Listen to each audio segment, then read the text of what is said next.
nukuba twarakoronejwe n'agahugu gato nk'u Rwanda,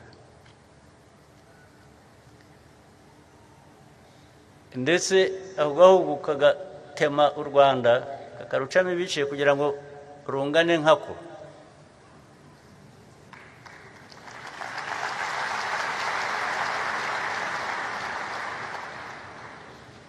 Ubwo ni Ububiligi mvuga kandi aza kubwihanangiriza, ndabisubira.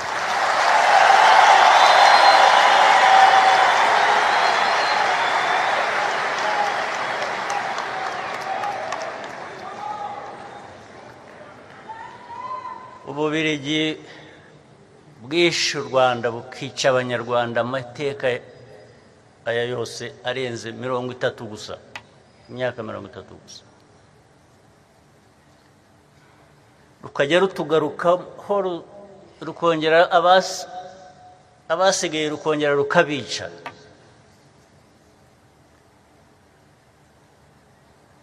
Twarabihanangirije kuva kera, turaza kubihanangiriza n'ubu ngubu.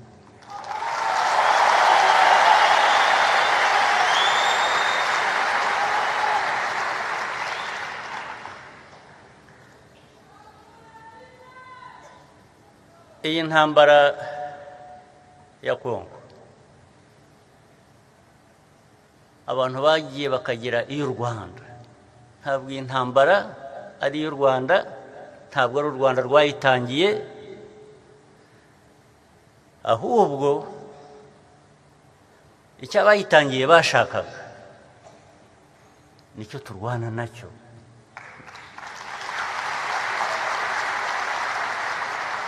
Ni nacyo ndi bubabwire. Iyi ntambara ifite inkomoko igenda ikagaruka kuri ayo mateka nari maze kuvuga.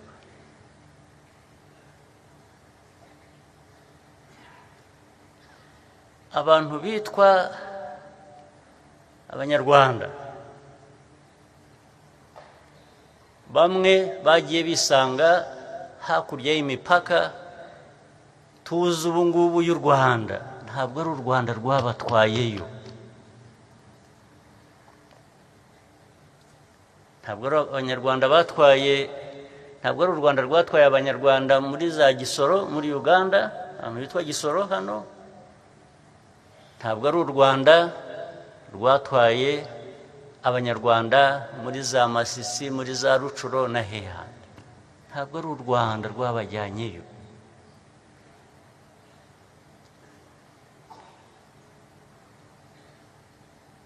Kugira ngo rero noneho aho bisanze abo muri ibyo bihugu babe babwira abantu ngo nimuhaguruke musubire aho mukwiriye kuba muri mu Rwanda. Niba ushaka kubikora birukanane n'ubutaka bwabo bagumyeho.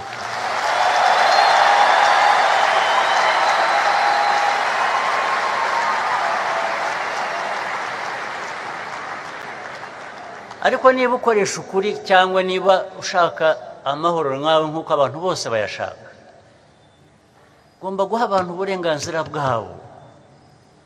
Byanze bikunze iyo utabuhaye abantu, udahaye abantu uburenganzira bwabo, baraburwanira. Ni wa muriro navugaga.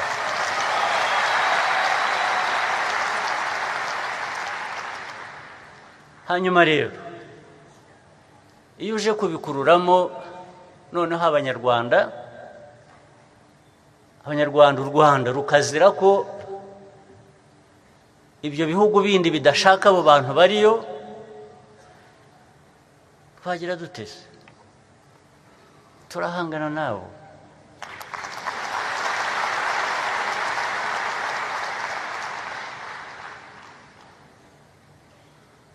Iyo udafite n'amikoro nk'uko na yacu n'ubundi afite ahagarukira, ukoresha umutima utagira aho ugarukira, ubushake butagira aho bugarukira, na bike mu mikoro ufite.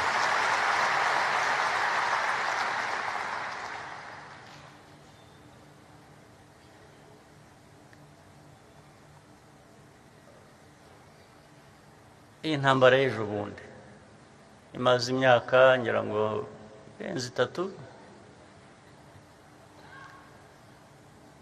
ntabwo yavuye mu Rwanda na busa. Ibyo naye babwiye ntabwo nirwa mbitindaho, sinirwa mbisubiraho, ariko ziriya ntera hamwe mwumva buri munsi, mubona buri munsi, n'ejo bundi hari zo twahawe n'abarwana mu burasirazuba bwo muri Kongo. Mwarabonye kuri za television, abandi mwarabonye n'amaso yanyu. Abo bantu bisha abantu hano, uwitwa ninde ni Gakwerere.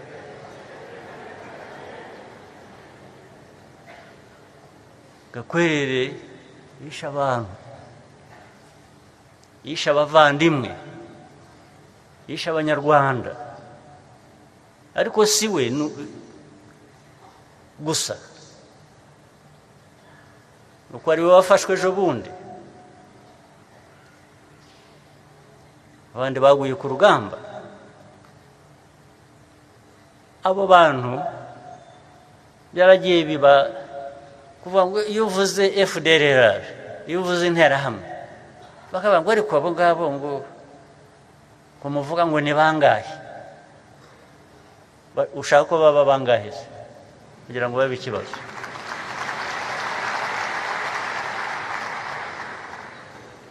Gakwerere uriya bafashwe ejo bundi yari kumwe, bamwe bataye ubuzima bwabo, abandi bakiri mu mashyamba. Wamubaramo abantu benshi, kuko ni ideology ya genocide, yo kwica. Ndetse bagiye hariya bagakuririza n'ubuyobozi bumwe bwo muri Kongo bukabashyigikira, bukayiririmba, bukabigisha no ku maradiyo, bakica abantu ku manywa y'ihangwe, ku mugaragaro mwarabibonye, aho za Goma n'ahandi hose bisha abantu ku manywa y'ihangwe. Ariko bajya kuvuga ngo ariko ngo aba bandi bajya bavuga ngo bemera human rights, ntibiraho ntazi ibyo ari byo. Bemera human rights zabamwe, ariko iz'abandi bakwiriye gupfa. Ukabona ko wanshyira muri abo ngabo nkabyemera?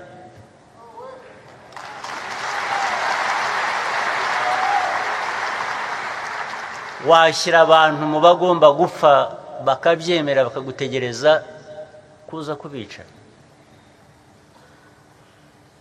Byose ko ari ugupfa se nanone?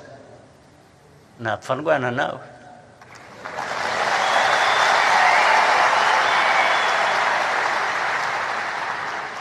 Ntabwo wansanga ndaho gusa ngo ntegereje ko uri buza kunyica. Ndakwica nanjye ahubwo.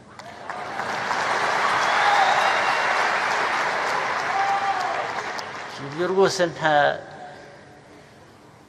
icyo nicyo kisubira kwerekana abantu bose bikiremwa ni bamwe, nta muntu uruta undi.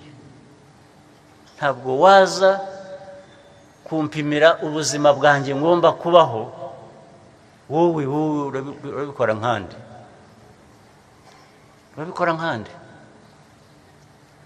ubwo rero byarangira gutyo. Aba barwana muri Kongo batotejwe kuva ryari, ndetse buriya abantu nuko birengagiza amasezerano yabaye mu myaka, iyi ntambara ibaye ejo bundi mu 2022 byari byabaye